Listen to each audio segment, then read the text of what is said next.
Hey guys, Ron here, and recently I made a video in which I detailed the best parts of every generation. What were the 3, 4, or 5 elements that specific generations excelled at?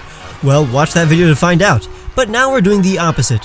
What are various major flaws that each generation has? Because while every generation has hundreds of reasons to play, none of them are perfect. But be nice in the comment section since it's my birthday weekend. We're gonna focus on actual flaws that hinder your enjoyment of these games in general, not optional or extra content that you personally don't enjoy, like perhaps contests or the inclusion of baby Pokemon. I don't know if you hate babies, I'm not here to judge. Keep in mind, I'm not gonna address any trending flaws that Pokemon has in general, like difficulty, unless a specific generation is by far the worst offender. Gen 6! But I'm actually gonna be talking about games that take place in a certain region, not generation, so all Johto games will be lumped together, and we'll generally talk about the persistent problems that I think Johto games have, regardless of the generation. But there are exceptions, like the first gen. As always, we begin with Kanto. Can that be a flaw? That Kanto is always shoved in our faces? Nah. Kanto actually has 4 major flaws. The most egregious flaw only applies to Gen 1 Kanto games, and that is the glitches. Red, green, and blue are riddled with problems and malfunctions. I mean, if I wanted to be fair, half of them would count as separate flaws. Critical hits and one-hit KOs were calculated by Pokemon speed. If you were frozen, you could almost never thaw out. Trap moves made you immobile, and Master Balls had a chance to miss. Psychic types were broken considering they were mistakenly immune to ghosts. There were no strong bug moves, and special attack and special defense weren't split yet. The only dragon move, Dragon Rage, only dealt 40 HP, and at least 50 more problems exist, all dealing with just terrible balance. The next problem is related to that, and that is the lack of balance.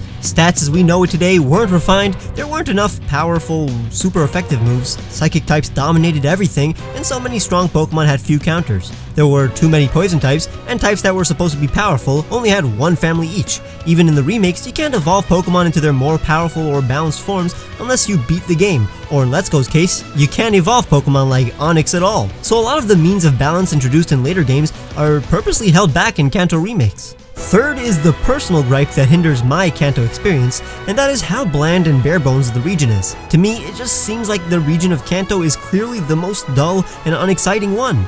I'm not talking about the events that take place in these games, but rather the geography. The routes are either plain grasslands or hills, almost all the landmarks are fine but simply generic caves and dungeons, and every other city and town is ordinary. That means if you're looking to escape into a fantastical world, Kanto is the last region to consider. There's a charm to the simplicity, I love Kanto, but it's the least breathtaking region. And lastly, the post-game is literally the smallest. With the exception of the Sevii Islands and Fire Red and Leaf Green, which I adore, the only thing to do is finish the dex, which does include Mewtwo. That's it. Even the Master Trainers in Let's Go were a letdown. That's why I think the definitive version of Kanto are the Gen 3 remakes. It's Johto time. A beloved region. Here's why it sucks. I'm kidding. Or am I? I am. Johto's atmosphere is great, but its biggest flaw out of 4 is the availability, distribution, and access to new Pokemon. Johto relies so much on Kanto that all the new Johto Pokemon are either super rare, very weak, or only catchable in the postgame. It's worse when all the wild Pokemon you encounter, the parties of all the trainers you'll be facing, and even the gym leaders are so boring and oversaturated with Kanto Mons. Only half of the gym leaders have a Johto Pokemon, and it's always their ace. There's a charm to it, but if you're looking for a separate experience from the previous region and a unique team, this region is the hardest to fulfill your desires, because all the cool Mons, especially in the remakes, are found super late in the game. The second problem is the level curve. While it was a pro in the previous video, the non-linearity of Johto contributes to Johto's terrible level curve. The Pokemon levels practically plateau by the 6th gym. Pokemon and trainers in the middle of the game are weak and monotonous. Again, some people see this as a small side effect of freedom, but it's poorly handled and not that appealing if you're looking for exciting battles in the middle of your playthrough. The third flaw is the lack of plot. A film, book, or game's story is defined by all the elements that make up the world. Its characters, their backstory, the locations, the experiences of the citizens, and overall culture of our narrative. The plot, however, is the series of events that the viewer is being told or experiencing in sequence. And if you take those definitions to account, Johto has a good story, but one of the worst plots in the franchise. Barely anything happens, and when it does, it's super anticlimactic. Team Rocket's restoration falls flat. Some people may like the lack of plot, but to those who want some kind of sequence of events in their Pokemon game, it would be fair to say that Johto's plot is worse than Kanto's, and less eventful than the ones that follow it. The final flaw is connected to all of the others, and that is Johto's reliance on Kanto. If the Kanto postgame didn't exist, these would be the most uneventful Pokemon games. The plot wouldn't exist considering it's a lackluster continuation of Team Rocket's antics, it would be impossible to make a proper team, the trainers and gym leaders would basically have no Pokemon, and a lot of the cooler mons like Steelix, Scizor, and Kingdra wouldn't exist. Whether or not this is a flaw relies on your priorities as a Pokemon fan, but for me personally, it just makes it harder to replay Johto games with completely new Pokemon to bond and fall in love with. Hoenn is next. It has 3 flaws, the first of which is very controversial, that being the fact that Hoenn has too much water. Hoenn's theme is nature. Its plot is all about balance between land and sea, so the land and water routes were made to be comparable in size. But even with a reason for the abundance of water, it still doesn't excuse the fact that some people simply have less enjoyment from the exploration of Hoenn, because they have to surf through relatively barren water routes and encounter the same Pokemon. I personally love the adventure these water routes facilitate. The ocean and many islands you can discover make Hoenn feel unlimited, and the hassle of wild encounters is toned down when using repels or with the decreased encounter rate in the remakes. However, I can still acknowledge that the oversaturation of water routes is a flaw, since those routes are indeed less enjoyable than the super diverse routes on land. It weakens the last third of the game a bit. Next is the over-reliance of HMs. While Hoenn doesn't have the most excruciating example of HM necessity, it is an objective flaw. There are too many HMs that are mandatory, and it restricts the kind of Pokemon you get to place on your team. You'll almost always have a water type with Surf, Waterfall, and Dive, but at least they're very usable moves unlike Flash and Rock Smash. And the final flaw only counts in the original games, and that is the lack of backwards compatibility. You simply can't trade in any Pokemon from the previous generation, unlike in Gold and Silver. It's not unforgivable considering the hardware limitations and the overhauled IV system, and it never bothered me one bit, but back in the day this complaint was as big as the national Dex controversy. Since this flaw is very petty, other problems I'd include would be Ruby and Sapphire's lack of animation, day and night cycles, and other surface level improvements from Johto that make these games seem a bit less polished than the previous ones. Maybe the lack of Battle Frontier and Oras is a flaw, but it's not a flaw that Hoenn games in general have. I may be biased and I tried really hard, but it seems like the flaws in Hoenn are far less explicit. Sinnoh is next, and while it has a lot of pros, it still has some cons just like any region, and the first of 4 flaws is the slow pace. The battles, routes, and mechanics, even in Platinum, are relatively slow compared to any Pokemon game. From the HP bar to the surfing in Diamond and Pearl, the plot is also a slow burn and only gets interesting when Cyrus is involved. In general, Sinnoh is expansive, so the grand scale is invigorating, but it also means that it takes time to get through things in Sinnoh, and this is also related to the next flaw. Route obstacles. The inclusion of so many obstacles and routes like swamps and snow doesn't enhance the enjoyment of these games and can get kinda frustrating. The overworld, while immersive, gets intrusive and unnecessarily complex to deal with. Not challenging, just tedious. It's even worse in combination with my personal least favorite aspect of these games, the HMs in Sinnoh. Not only are there too many of them, but a lot of them suck and are super necessary to equip. There are too many locations that require an HM for some kind of exploration or progression. Moves like Surf and Fly are fine, but Defog, Cut, and Rock Climb aren't moves that I can comfortably teach my Pokemon. Whenever I play through Sinnoh, I'm very limited when it comes to making a team, because I have to consider these HMs. Sure, Route 210's Fog is atmospheric, but it sucks that if I want my Pokemon to land a hit, I have to give a Pokemon Defog, the worst HM in the franchise. It's not fun having to explore a new location with one less party member who has to be switched out for my HM slave. And even then, there are more than 4 HMs that I constantly need, so I gotta go back to Kennelave multiple times to unlearn some HMs. By then it's simply not fun, and it pervades the entire second half and postgame of Platinum. The final flaw is Team Galactic. I get people don't find Team Magma and Aqua's plans to be logical, but that's really an afterthought and kind of the point. Almost all villain plots are irrational. It doesn't affect the gameplay or plot. But Team Galactic is boring and literally has no motivations other than doing what Cyrus tells him to do. Cyrus is a great character, but Team Galactic as a whole doesn't do anything entertaining throughout the plot. They don't make me think whether or not they have a point like Team Aqua, Magma, or Plasma. They aren't fun to witness like Team Skull, and they're not menacing like Team Rocket. Definitely the bottom of the barrel alongside Flare. Unova time! It only has 4 flaws on this list. The first seems to be the linear progression. Now, I've debunked in the previous video how the locations, routes, and dungeons in these games are far from linear. There are so many branching paths within the routes of Unova. But it is true that the progression from place to place in Pokemon Black and White is linear, or at least way more linear than the previous 4 generations, because the story is exceedingly important in these games. The games take you from place to place, so you can experience the plot in the correct manner. But but to some this makes the game less free and the choices less significant. You can't go out of your way to battle any gym leader out of order, and you can't discover a new path to get to where you want to go, so the journey feels more artificial to some. Next is the biggest problem to most. That is the lower quality of Pokemon designs. I'm a huge fan of Unova Pokemon, but I will admit that because of its larger roster of Mons, there are more duds in this region than the previous gens.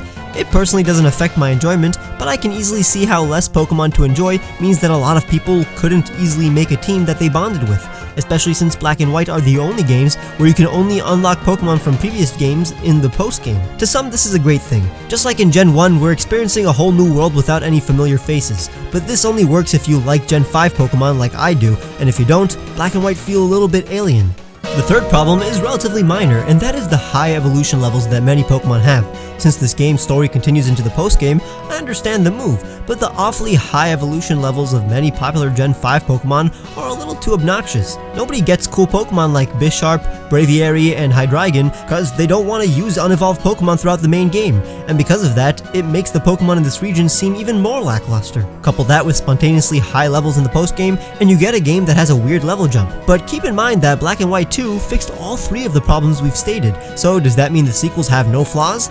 I wish I could say that, but the last problem is exclusive to those games. The problem is the mandatory Pokestar Studios. I know I'm not including side missions that don't affect the main game like contests or musicals, but Pokestar Studios, even if it's only for like 20 minutes, is a mandatory part of the story, and it shouldn't have been, because it's right at the beginning.